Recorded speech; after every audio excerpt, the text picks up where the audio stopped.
encontrados por Deus. Esse é o tema da nossa reflexão de hoje. Eu começo contando a história que ocorreu no livro de Gênesis. Uma certa feita, uma seca assolou a terra em que viviam os hebreus. Naquela época, Jacó, filho de Isaac, era o líder natural daquele grupo.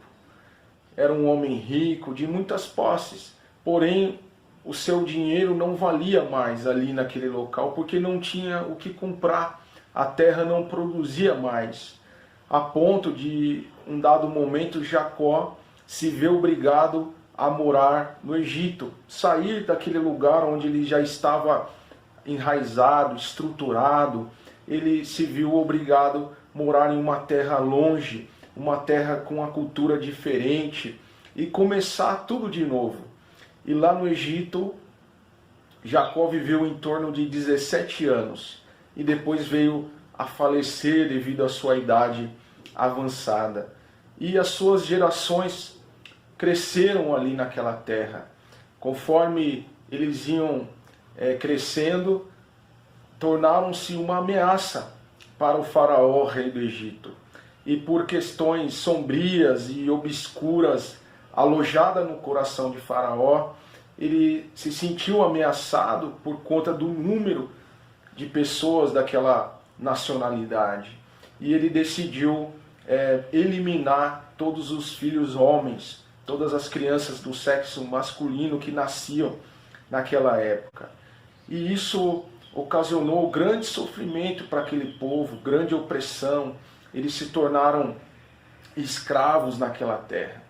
E no livro de Êxodo, capítulo 3, no verso 11, nós encontramos um diálogo estabelecido entre Moisés e o próprio Deus, em um fenômeno que ocorreu em uma sarça ardente que pegava fogo nos versículos que antecedem a esse.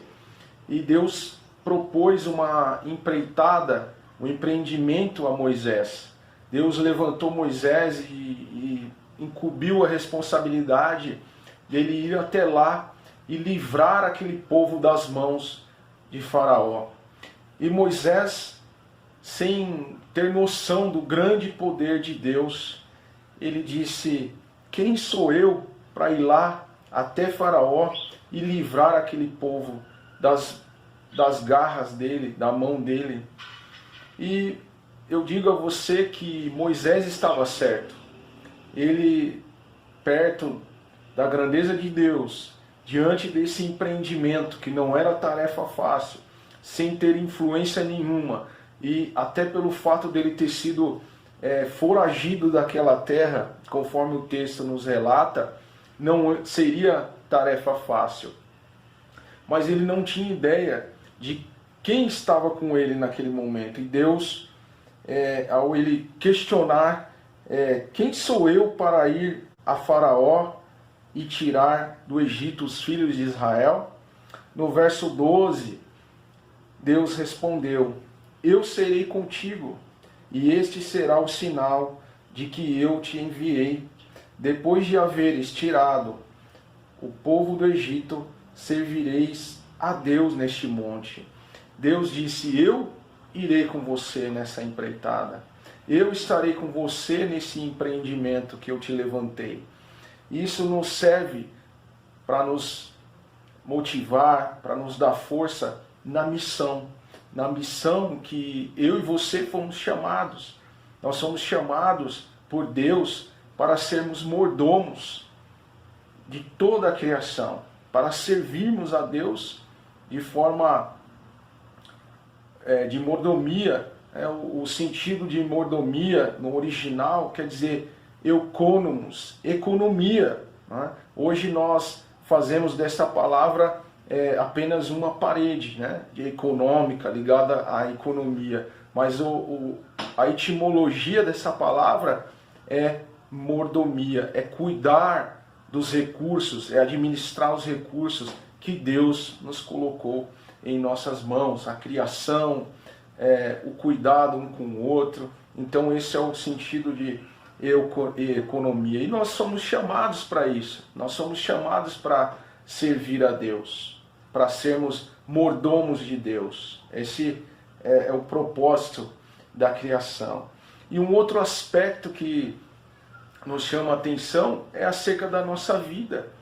Muitas vezes nós encaramos desafios que nós não sabemos nem por onde começar, nós não sabemos como vai terminar, nós temos medo daquela empreitada que iremos entrar, daquela figura que está lá no poder, ou que nós teremos que dialogar, que é o caso ali de Moisés perante Faraó, um pastor de animais, de ovelhas, perante um rei de uma nação próspera, que era o Egito na época, causava espanto para Moisés, e certamente causaria em mim, em você, e ele tinha razão, mas Deus estava com ele.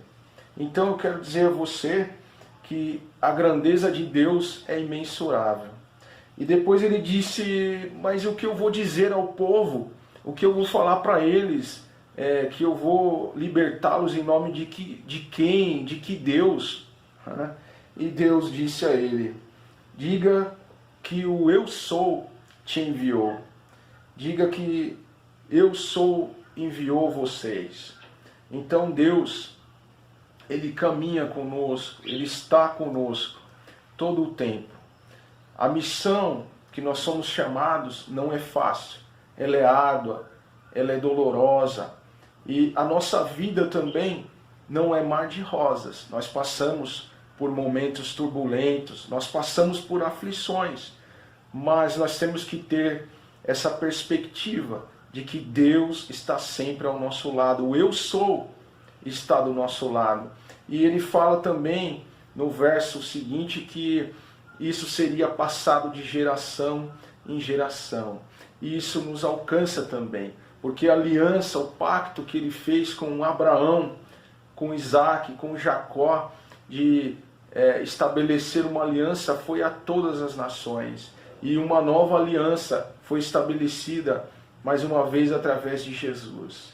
E esse mesmo Deus que desceu, que libertou aquele povo da opressão, que ouviu os gemidos, que ouviu o choro, que ouviu o pranto daquele povo, Ele é o mesmo Deus que caminha comigo, que caminha com você, e que ouve o nosso pranto, o nosso choro, o nosso clamor, que ouve a nossa oração. É o mesmo Deus que irá para a peleja conosco, que irá para a guerra, para a luta conosco. Irá nos libertar, irá nos resgatar da escravidão. Talvez não da escravidão física como aquele povo vivia, mas o propósito dele é nos resgatar através de Jesus, teu Filho amado, que verteu o seu sangue na cruz para nos resgatar da escravidão do pecado, que nos assola, que, conforme Paulo diz em Romanos 8, 7, que nos afasta de Deus, que nos deixa longe de Deus, que nos gera autonomia, mas nós não temos essa autonomia como nós achamos que temos. Nós dependemos de coisas vitais, como, por exemplo, a água, o ar, tudo que é vital para a nossa saúde. São coisas básicas que muitas vezes nós não percebemos, mas nós dependemos disso. E Deus é provedor de todas essas coisas. Então, fique firme, que Deus abençoe a sua vida e um forte abraço.